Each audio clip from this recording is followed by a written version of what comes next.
तो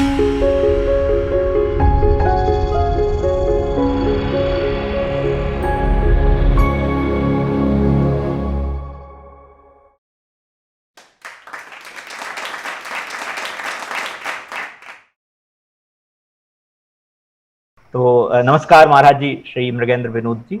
मैं आपको सादर प्रणाम करता हूं और सेंटर फॉर इंडिक स्टडीज की ओर से मैं आपका आभार व्यक्त करता हूं कि अपना समय निकालकर आपने इस चर्चा का अवसर हमें दिया। इसके लिए मैं आपका स्वागत और धन्यवाद करता हूं और मैं हमारे जो श्रोता हैं, दर्शक हैं, उनका भी स्वागत करता हूं और आशा करता हूं कि वेद विषयक परिचयात्मक प्रश्नोत्तरी पर आधारित इस सत्र से महाराज जी से, श्री मृगेंद्र विनोद जी के द्वारा हमें मार्गदर्शन मिलेगा, हमारी शंकाओं, जिज्ञासाओं और उनका समाधान होगा और हमारा ज्ञानवर्धन होगा। चर्चा आरंभ करने से पहले हमारे दर्शकों के लिए महाराज जी का एक संक्षिप्त परिचय देना उपयुक्त होगा। तो महाराज जी आनंद भक्त समुदाय वाराणसी के संस्थापक अध्यक्ष हैं। वे लंबे समय से आध्यात्मिक साधना में निरत हैं और पूर्ण रूप से अध्यात्म साधना में संलग्न होने से पूर्व वे TIFR, Tata institute of fundamental research, और DRDO, defence research and development organisation में भी कार्यरत रहे।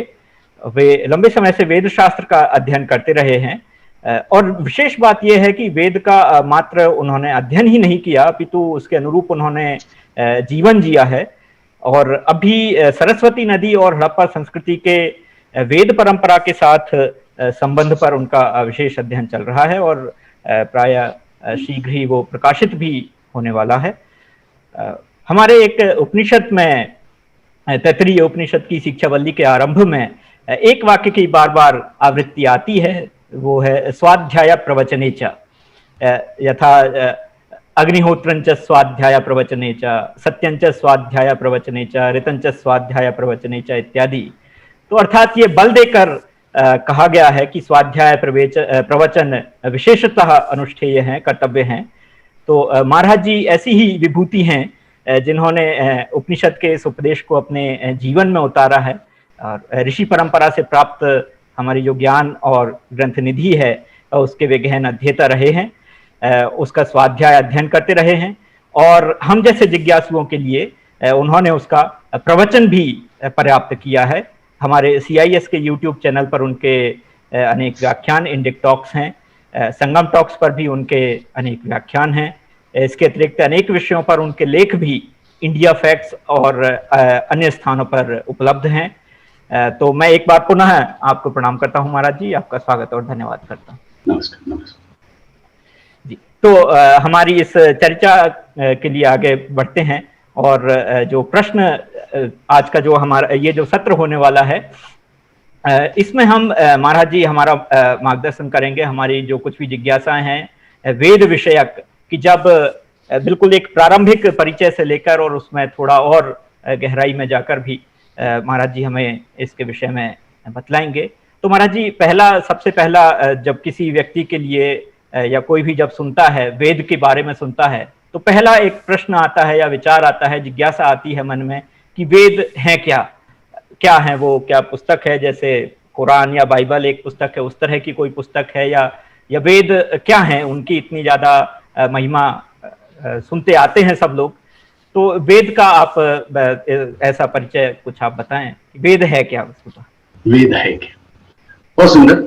तो अब इसको दो प्रकार से इस बात को बता सकते हैं। एक तो होता है औपचारिक परिभाषा, है ना, जैसे शास्त्रों में लक्षण करते हैं, है ना। तो ऐसा न करके, चूंकि आधुनिक श्रोता होंगे, उनको कोई शास्त्र की परिपाटियों का भी कोई विशेष परिचय नहीं होगा, ऐसा मान करके मैं समझाने का प्रयास करता हूं। वेद अलौकिक उपाय को बताने वाले कुछ ग्रंथ विशेष है। ग्रंथ विशेष है तो वो वाक्य, जैसे अभी हम वाक्य बोल रहे हैं, इसी प्रकार के वो वाक्य है, परंतु वाक्यों का विषय क्या है और वाक्यों का विषय से संबंध कैसे हैं, ये हमारी जो बातें हैं उससे और उसमें अंतर है। अलौकिक इस शब्द का क्या अर्थ है?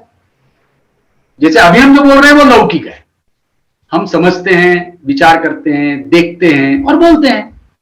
यदि हम सत्यभाषी है, यदि तो हम अमृतभाषी है तो हम कल्पना करेंगे, बनावट करेंगे और बोल देंगे।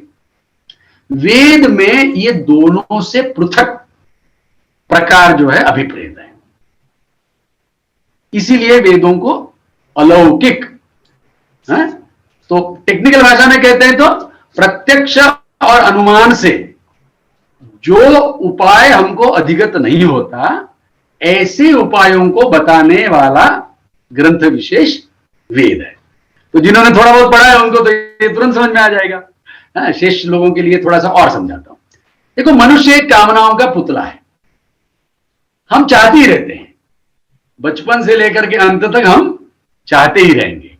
कुछ ऐसी कामनाएं होंगी जो कि इस लोक में सहसा हम पूरी कर सकते हैं, और कुछ ऐसी कामनाएं होती है जिसको हमको जल्दी से उसका उपाय इस लोक के माध्यम से हमको नहीं पता चलता है।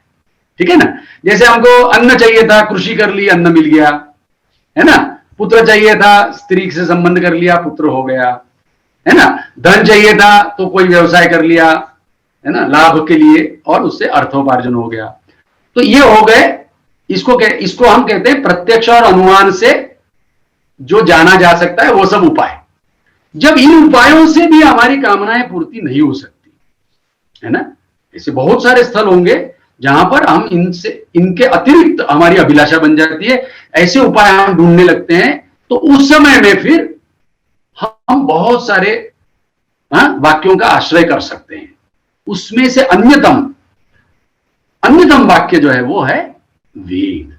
तो वेद में हमारी ऐहिक और पारलौकिक समस्त कामनाओं की पूर्ति का उपाय बताया गया है। ठीक हो गया?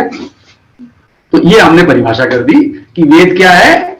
तो ऐसे अलौकिक उपायों का संग्रह है उसमें। आप ये चाहते हैं तो ये करिए। उसमें दोनों प्रकार होते हैं। एक तो मान लो आपको जिज्ञासा है, जैसे मूलभूत जिज्ञासा होती कि मैं कौन हूं, तो उसका भी समाधान वेद में है। और फिर यदि मैं कह दूं कि मुझे ये चाहिए वो चाहिए, अथवा हम ये भी कहते हैं कि यहां तक कि मरने के बाद की भी मुझे ये चाहिए वो चाहिए, तो इस जीवन में, अगले जीवन में ऐहिक और पारलौकिक समस्त कामनाओं की पूर्ति का उपाय वेद है। जी, बहुत बहुत धन्यवाद महाराज जी। ये ऐसी परिभाषा जो आज जो अकादमिक जो पाठ्यक्रम वगैरह हैं उसमें तो नहीं मिलेगी। तो मैं आशा है कि हमारे जो दर्शक श्रोता हैं वो इससे जरूर लाभान्वित होंगे। दूसरा प्रश्न जो आता है वो जो एनसीईआरटी की पुस्तकें हैं उसमें और अन्य भी जहां वेद की चर्चा होती है, तो वो उसके वेद के काल को लेकर बहुत चर्चा की गई है और उसमें बहुत मतांतर हैं। कुछ उसमें कहे जाते हैं कि भ्रांत हैं, या उसमें उनके पूर्वाग्रह दुराग्रहग्रस्त धारणाएं भी हैं। तो एक प्रश्न हमारे दर्शकों श्रोताओं के लिए आप बताएं कि वेद कितने पुराने हैं, उनका काल क्या है, वो कितने प्राचीन है, या उनका काल निर्धारित करना इतना आवश्यक है भी या नहीं? जी ठीक है। ये जिज्ञासा इसलिए भी उत्पन्न हुई है लोगों के मन में क्योंकि ये अलौकिक उपाय बताने वाले ना बहुत सारे वेंडर्स हो गए। जैसे माल सप्लाई होता है, या तो मोनोपोलाइज्ड है तो ज्यादा प्रश्न नहीं उठता, पर जब बहुत सारे वेंडर्स हो जाते हैं ना तो लोगों को उसकी जेन्युइननेस, ऑथेंटिसिटी, इसके विषय में प्रश्न हो जाते हैं। आजकल तो इंटरनेट पे रेटिंग देख लेते हैं लोग जिसमें 4 से ज्यादा रेटिंग होता है वो उसी माल को ऑर्डर कर देंगे। ठीक है ना?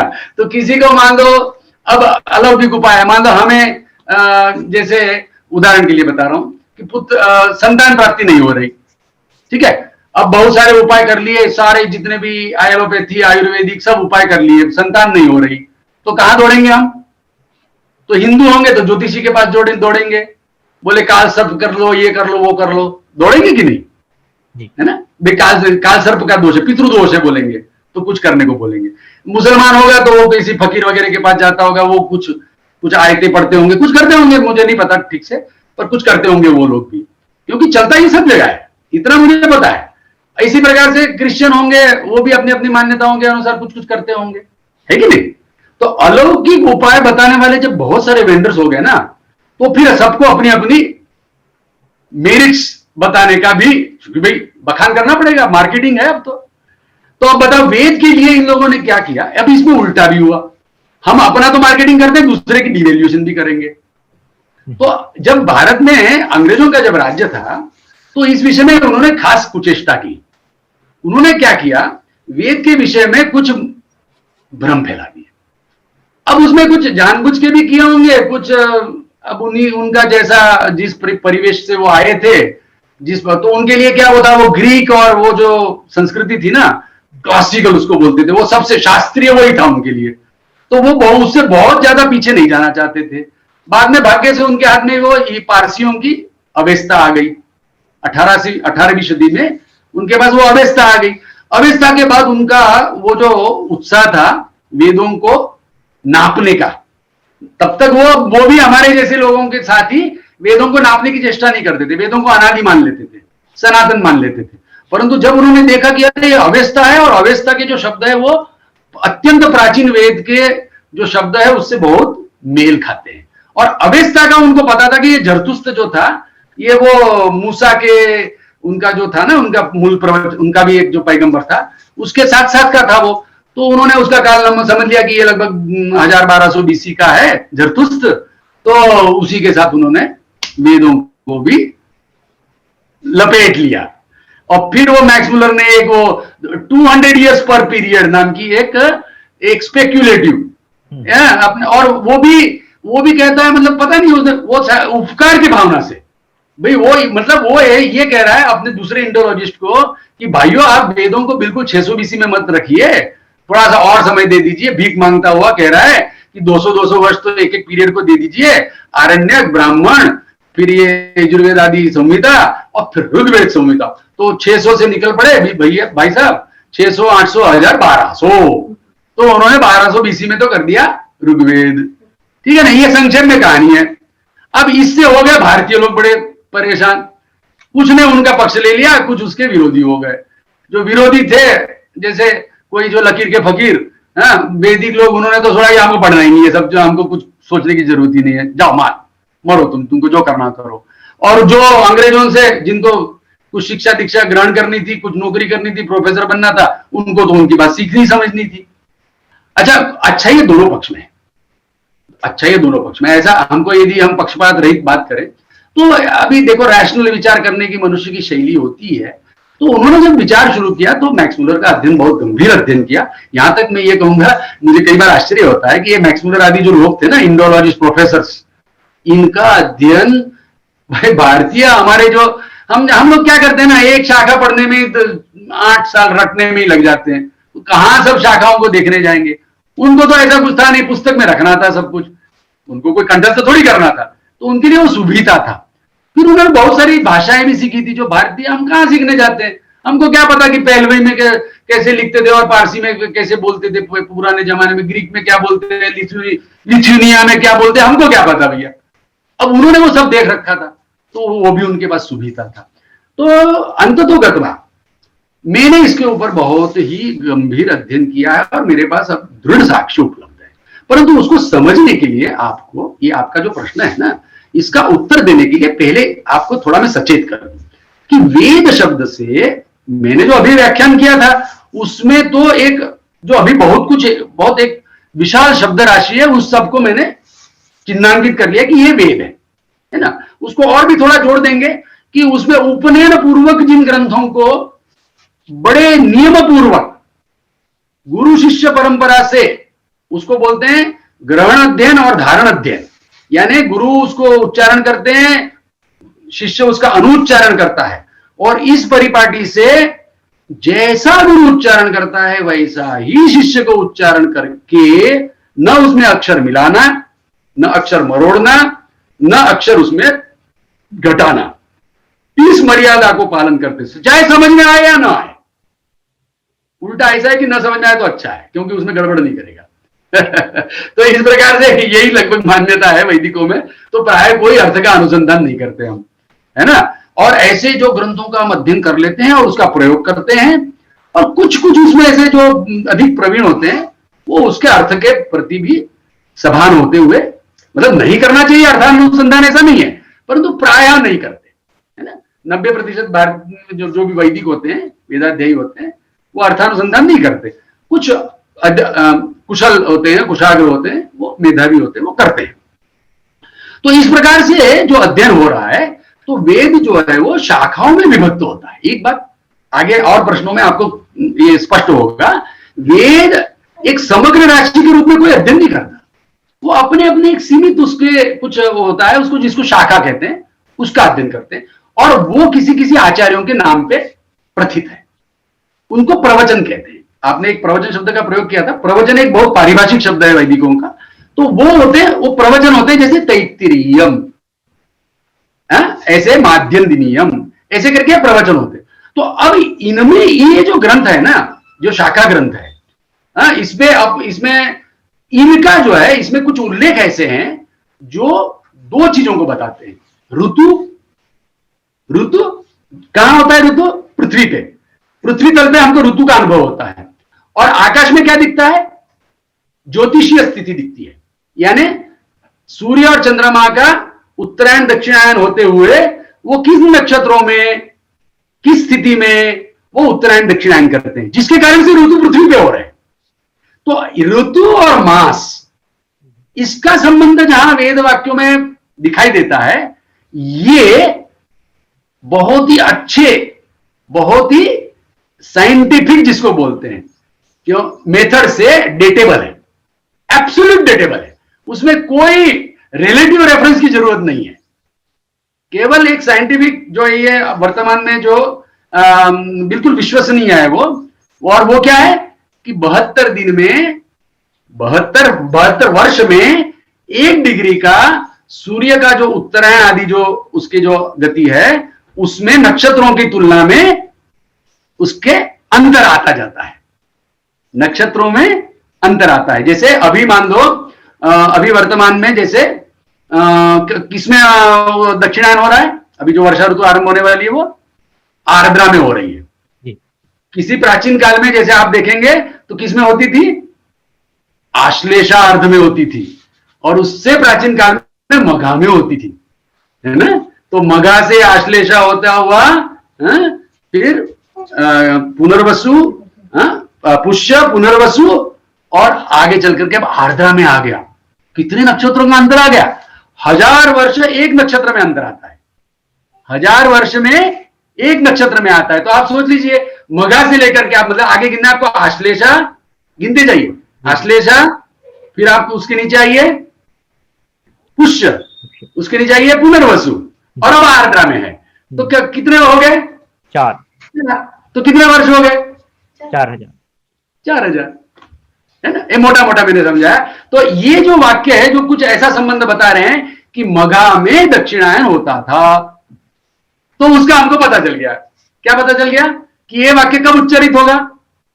जिस समय ये वाक्य जो आचार्यों ने जिसका प्रवचन किया होगा, तो ये वाक्य कब बोला होगा?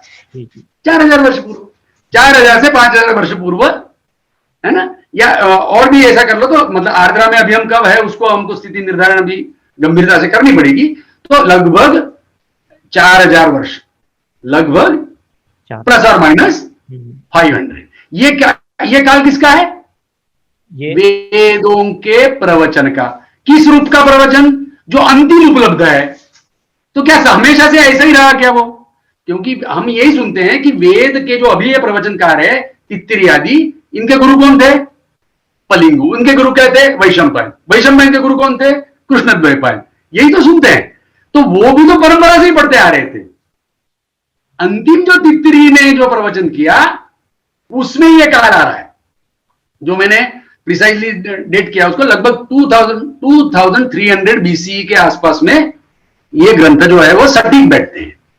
बहुत सारे ग्रंथों के बहुत सारे अवलोकन लेकर के 2300 बीसी के आसपास ये ग्रंथ सटीक बैठते हैं।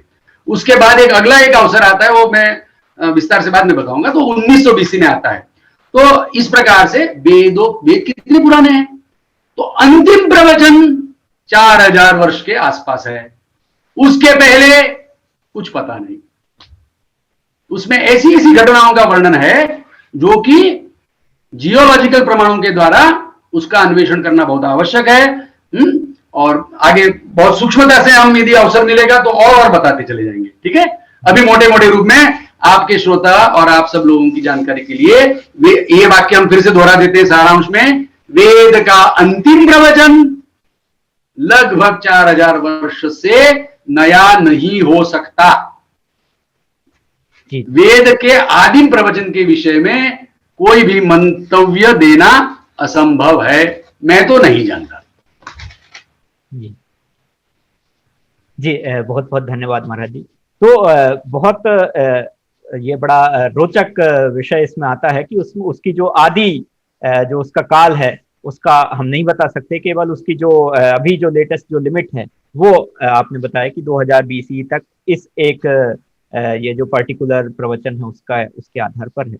तो इसकी प्राचीनता के विषय में फिर एक और प्रश्न आता है इस प्रकार का, जैसा पाठ्य पुस्तकों में भी पढ़ाया जाता है, या जो ओरिएंटलिस्ट जब इंडोलॉजिस्ट हुए उनकी स्टडी में वो बड़े इससे फैसिनेट हुए, तो उन्होंने ये बात कहना शुरू किया कि भाई जो ऋग्वेद है वो विश्व का प्राचीनतम साहित्य ग्रंथ हमारे पास उपलब्ध है। तो एक प्रश्न ये आता है कि जब फिर दूसरा ये भी आता है कि जो लेखन की परंपरा है और वो बाद में आई है, और जो वेद हैं वो कभी लिपिबद्ध नहीं किए गए, बहुत बाद में ऐसा हुआ। तो जब लेखन की परंपरा नहीं थी तो वेद को विश्व का प्राचीनतम साहित्य कैसे कहा जा सकता है? क्या परंपरा रही होगी कि ये इतना एक प्राचीनता के पूरी एक संतति इसकी रही इतने प्राचीन काल तक? इस विषय पर थोड़ा प्रकाश डालेंगे। ठीक है, तो आपका मतलब जो प्रश्न उसका यदि सार ग्रहण करूं तो मुझे ये प्रतीत हो रहा है कि प्राचीनतम ऐसा हम क्यों कहेंगे उसको, जी, है ना? तो देखते हैं प्राचीनतम का ये तम प्रत्यय है ना, सबकी तुलना में प्राचीन कहा जा रहा है। तो और कौन कौन है खिलाड़ी मैदान में? तो एक तो है जय मोहम्मदों का मत है, वो तो पता ही हमको कितना है जी, 1400 कितना है 1400 वर्ष 600 सी मतलब 1400 वर्ष पुराना है। ये जो ईसाइयों का जो मत है उनके जो ग्रंथ है उसको यदि हम मान ले कि जो वो प्रामाणिक है तो वो कब से है? वो 2000 वर्ष हो गए लगभग। उसके पहले आपको क्या स्मरण आ रहा है? तो मान लो यहूदियों का ग्रंथ है, तो उनके जो ग्रंथ है वो नेबूजरदान वो राजा है 600 BC के आसपास का है, तो कितने वर्ष हो गए उसको? 2600 वर्ष हो गए। उसके साथ आप जरतुस्त के ग्रंथों को ले लीजिए, हाँ, या अथवा भारत में बुद्ध को ले लीजिए आप, तो बुद्ध को ये लोग तो खैर 500 BC में ही मानते हैं, हम लोग और भी कहीं माने तो कोई बात नहीं, पर फिर भी वो भी लगभग उसी में आएगा ना।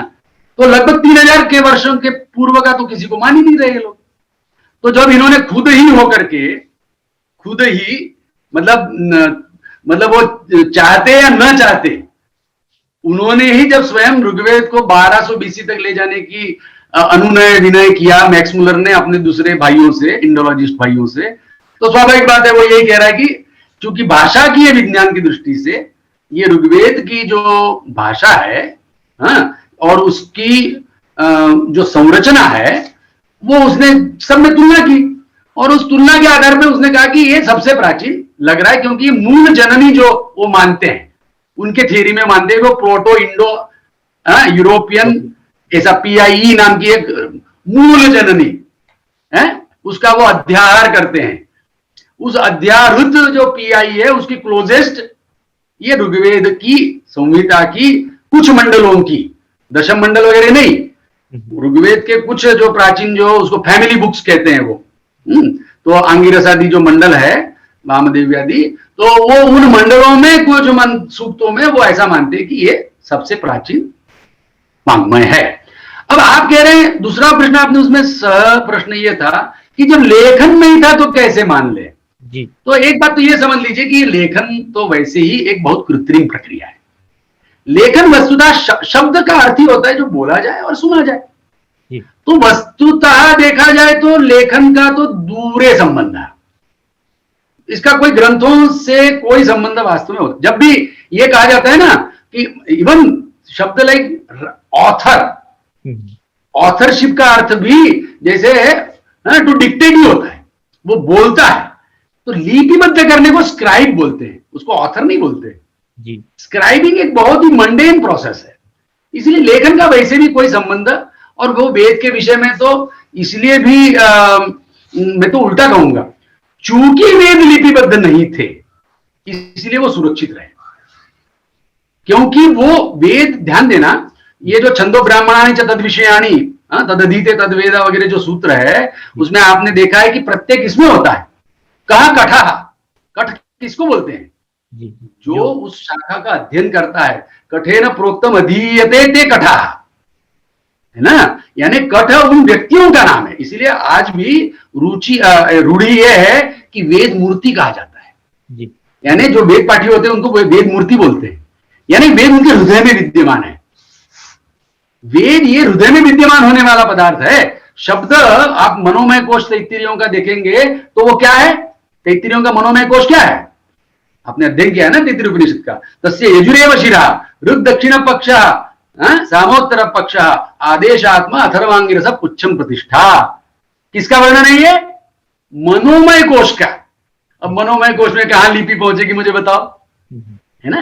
तो वेद का निवास स्थान मनोमय है। वो जब वैखरी में आता है, उच्चरित होता है गुरु के मुख से, तो शिष्य के श्रोत्र तक जाता है, फिर श्रोत्र के हृदय में प्रवेश करके वहां पर स्थित होता है। ऐसे ये वेद जो है वो गुरु शिष्य परंपरा संप्रदाय, इसी को क्या कहते हैं? अनवच्छिन्ने संप्रदाये अपि कर्तुः अस्मरणम अपौरुषेयत्वम। इस प्रकार की परिभाषाएं करके ये यहां पर हम लोग वेदों को देख रहे हैं। तो इसीलिए वेदों का प्रामाण्य उस लिपिबद्ध ग्रंथ में नहीं माना जाता। वेदों का प्रामाण्य उस गुरु शिष्य प्रणालिका में है। जब तक वो जीवित है तब तक ही वेद जीवित है। कितनी शाखाएं उत्पन्न हो गई, है ना। महाभाष्यकार ने कितनी शाखाएं गिनाई? 1100 शाखाएं सामवेद की गिनाई। कितनी उपलब्ध है? 3। ऋग्वेद की कितनी गिनाई?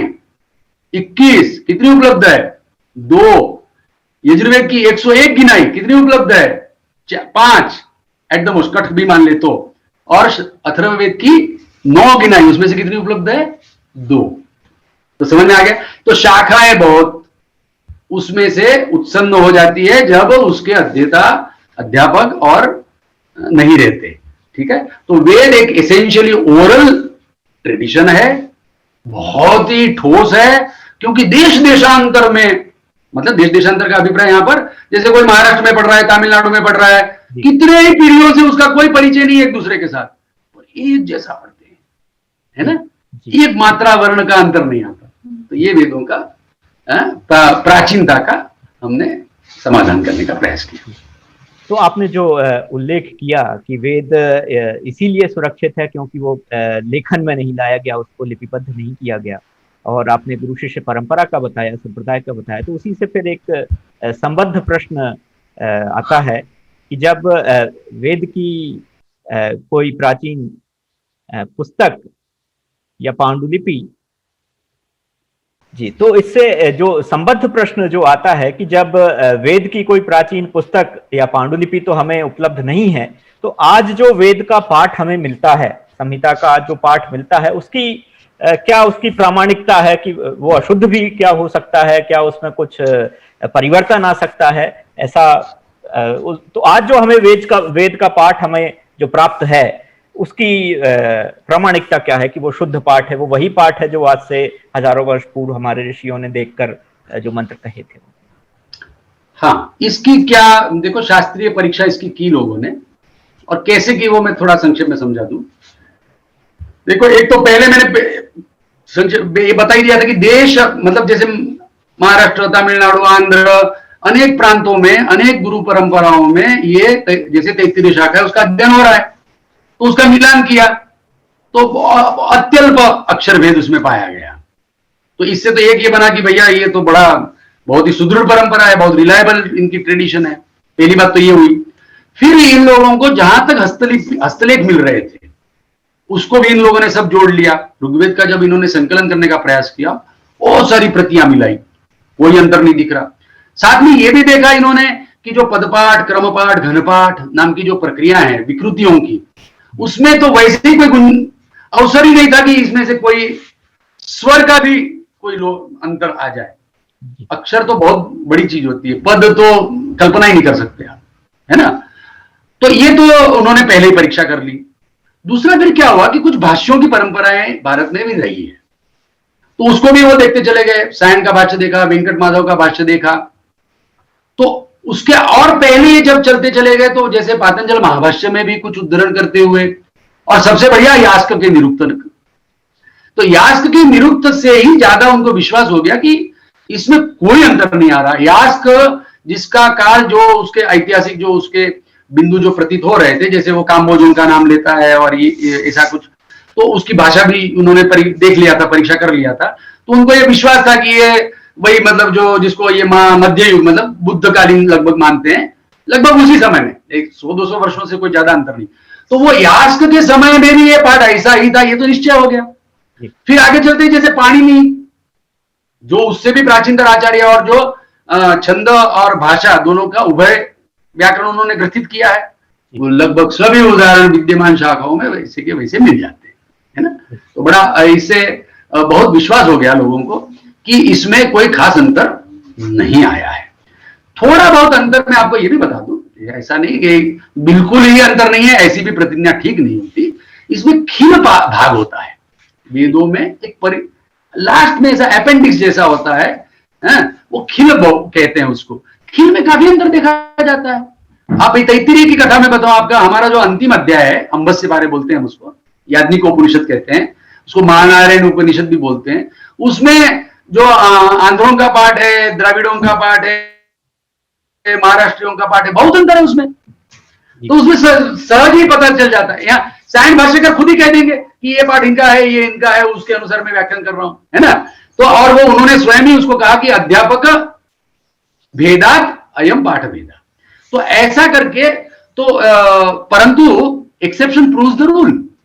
जब आपके अंतिम भाग में ही थोड़ा थोड़ा आप ऐसा हो रहा है, शेष में नहीं हो रहा है, तो उससे स्वाभाविक आपको कल्पना होती है कि ये बहुत अंश में सुरक्षित है, ठीक है ना।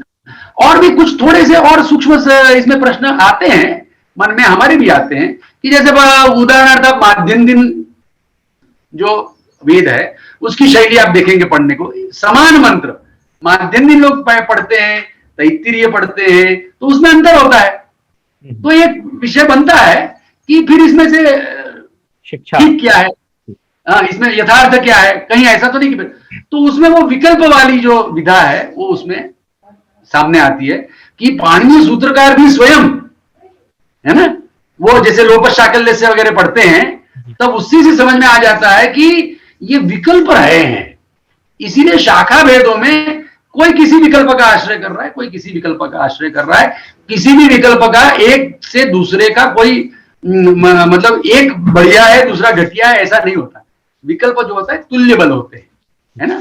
तो जैसे उदित होम अनुदित होम, एक ही शाखा में एक ही अनुवाक में एक अभिहोत्र कर्म के विषय में उदित होम अनुदित होम ऐसा विकल्प आता है। तो ऐसे इससे क्या हो जाएगा, एक पुराना एक नया हो, ऐसा थोड़ी हो जाता है ना, ऐसा नहीं होता। तो इस प्रकार से वेदों में तो इस प्रकार से विद्वानों ने निश्चय किया है कि ये बहुत ही विश्वसनीय है कि ये ओरल परंपरा होने से, जो कि संसार में किसी भी अन्य की नहीं रही। सुमेरियन, इजिप्शियन, ये जो अभी हमने कालावधि ये अंतिम प्रवचन की बताई थी उसके समकालिक है वो। सुमेरियन जो असुर लोग है, असीरियन है, उनके पूर्व में सुमेरियन है और इजिप्शियन है, ये सब सूर्य पूजक जो लोग है ना, ये सब लोग वेद का अंतिम प्रवचन के समकालिक है। परंतु उनका दुर्भाग्य क्या है कि उनकी कोई मौखिक परंपरा नहीं रही। उनको वो किसी न किसी लेख के रूप में, चित्रों के रूप में या पत्थरों पे खुदे हुए इस प्रकार से जहां जो उपलब्ध था उससे उनको फिर से क्या कर सकते, उच्चारण नहीं ला सकते। इसीलिए सुमेरियन लिपि को आपको अर्थ भी पता है, सब पता है, परंतु पता नहीं कि बोलते कैसे थे। ये ध्यान देना, वेद में ऐसा कोई संदेह नहीं है।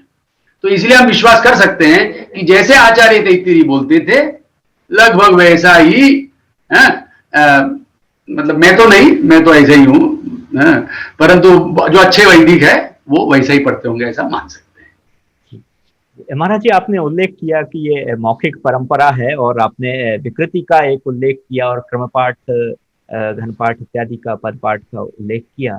तो हमारे दर्शकों श्रोताओं के लिए ये बड़ा रोचक होगा ये जानना कि ये क्या पद्धति रही जिसने सहस्रों वर्षों तक भी जिसके कारण कोई परिवर्तन, एक स्वर का भी उसमें, पद का भी एक परिवर्तन नहीं आ पाया। इतनी बड़ी हमारी ये वेद राशि है, उसमें थोड़ा एक संक्षिप्त परिचय इन विकल्पों का मतलब उदाहरण के रूप में करें।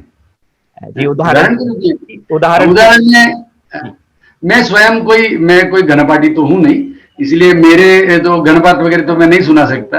मैं तो मूल का अध्ययन मैंने किया है। तो जैसे तैत्तिरीय शाखा है, आप लोगों ने कभी सुना होगा, तो कैसे शुरुआत होती है? वायवस्थो देवो वत्सविदा प्रार्पय दुश्रेष्ठतमाय कर्मणे, ऐसा चलता है। ये यजु है। ये क्या है? यजु है। दार्श पौर्णमासिक पौरोडाशिक यजु है हमारा प्रथम अध्याय का, ये प्रथम अनुवाक का, ये प्रथम मैंने यजुओं का समुदाय आपको सुनाया। तो अब इसको क्या, ये लोग क्या करते थे, जैसे अभी जो मैंने पढ़ा ना, इसको संहिता पाठ कहते हैं जी। और इसमें स्वर होते हैं, जैसे इसमें ये जो मैंने उच्चारण किया ना, इसमें ये ई जो था वो अनुदात्त था और शे जो था वो उदात्त था। तो ऐसा त्वा जो है स्वरित हो गया, है ना। तो इशे ऐसा, इशे त्वा ऊर्जे, ऐसा यदि अलग अलग करेंगे तो इसको क्या बोलेंगे? पद पाठ। और इशे त्वा वोर्जे, ऐसा एक पद का अगले पद के साथ संयोज करके पढ़ते हैं तो उसको क्या बोलते हैं? क्रम पाठ। और फिर इसी परिपाटी को आगे बढ़ाते हुए, है ना, वो 1 2 3 3 2 1 ऐसा उल्टा भी क्रम उसमें जोड़ते हुए अंतिम उसका कुछ होता है, उसको वो घनपाठ बोलते हैं। हमारी तैत्तिरीय शाखा में उसकी परिपाटी कम रही है। ऋग्वेदियों के यहाँ घनपाठ की परंपरा बहुत दृढ़ रही है। तो भारत में सद्भाग्य से अब सुनते हैं कि ऋग्वेद के अब लगभग 25 से अधिक घनपाठी हो गए। किसी मध्य मतलब 1960 के आसपास सुनते हैं, 60-70 के लगभग भारत में 1-2 इन्हीं गुने घनपाठी बच गए थे। तो ये थोड़ा सा ऐसा लोगों के लिए उल्लास का विषय भी मानते हैं कि फिर से घनपाठ भी बढ़ रहा है। परंतु उसके सामने ये भी है कि आजकल ये ऑडियो रिकॉर्डिंग और इन सब से लोग सोचते हैं कि इससे सुरक्षित हो जाएगा। तो ये IGNC वगैरह बहुत सारी संस्था है, वो सब ऐसा आर्काइव्स बना करके रख रहे हैं। पता नहीं ऐसा अपना अपना, ये तो ओपन सब्जेक्ट है। परंतु वेद को सुरक्षित रखने के लिए आपने प्रश्न पूछा, पद क्रम इतना तक तो हमारी थोड़ी सी गति है। इसके आगे जो है वो लोग उसका जटा और घन करते हैं, पदों को आगे पीछे जोड़ते हुए। तो उससे ये हो जाता है कि पद जो है वो सुरक्षित हो जाते हैं, अर्थात उसमें संदेह नहीं रहता, क्योंकि बिना पुस्तक से पढ़ रहे हैं आप, बिना स्मृति के लिए कोई दूसरा अवलंबन नहीं है, और आप अकेले भी जंगल में बैठ के ही पढ़ने का ज्यादा आग्रह है। ऐसा भी नहीं कि आप बहुत सारे समुदाय में पढ़ रहे हैं। वेद ये सामुदायिक नमाज इसमें कम पढ़ी जाती है। हाँ, ये अकेले अकेले जंगल में बैठ करके जहां से छत ना दिखाई दे, ऐसा सब बड़ा पवित्रता का बड़ा भाव रहता है इनका। तो उसमें अकेले से बैठ के पढ़ना है। और कितनी शाखा होती पता है? हमारी शाखा को पढ़ने में 42 घंटे लगते हैं लगातार पढ़ने पर। अब 42 घंटे तक पढ़ने वाला ग्रंथ जो है उसको आपको हृदय में रखना है और उसको पढ़ना है बिना संदेह के, बिना एक भी अक्षर के संदेह के आपको पढ़ना है। तो श्रम तो लगेगा उसमें, है ना। आप कल्पना कर सकते हैं उससे कि कैसे किया गया। तो ये कहा जा सकता है कि इसमें किसी भी प्रकार की त्रुटि का या अशुद्धि का अवकाश नहीं है, जब ये इतना पाठ की ऐसी परंपरा रही है जिसमें आपने बताया 3-2-1 1-2-3 उसको पहले सीधा पढ़ना, उल्टा पढ़ना और इस तरह से करना। तो ये कहा जा सकता है कि जो वेद का पाठ है इसमें किसी भी प्रकार की अशुद्धि का होना, उसका अवकाश। तो उसमें मैं एक और बात बता दूं कि जैसे इसको मतलब आधुनिक जो इंजीनियरिंग थोड़ा पढ़े होंगे तो उसको मैं बता दूं कि जैसे ट्रांसमिशन एरर्स को रिड्यूस करने की बात है, अल्टीमेटली इसको हाई फिडेलिटी ट्रांसमिशन बोलते हैं।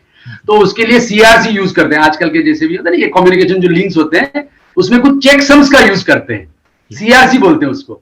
यानी जो डेटा जा रहा है उस डेटा के साथ साथ कुछ और उस डेटा का एक कॉम्बिनेशन बना करके लास्ट में तो उस पैकेट में डाल देते हैं, जो सामने वाला जो रिसीवर होता है उसको मिलान करके देख लेता है कि इसमें कुछ भेज तो नहीं हुआ है, नहीं तो वो दोबारा भेजने के लिए बोल देता है ना। इसको CRC चेकसम्स वगैरह ऐसे होते हैं। तो वेद में भी इन प्रक्रियाओं का भी उपयोग किया गया, उसको श्रृंखला बोलते हैं। पदों को गिन के रखा है, पदों को गिन के रखा है, अक्षरों को गिन के रखा है। तो ऐसे CRCs भी किए गए हैं इसमें। ठीक है, अच्छा आगे बताइए। जी, तो बहुत बहुत धन्यवाद महाराज जी। आज की चर्चा के लिए इतने प्रश्न पर्याप्त हैं। हम आगे के सत्र में, जो अगला सत्र होगा, उसमें और प्रश्नों पर चर्चा करेंगे। आपसे आशा है और मार्गदर्शन मिलेगा, हमारा ज्ञानवर्धन होगा।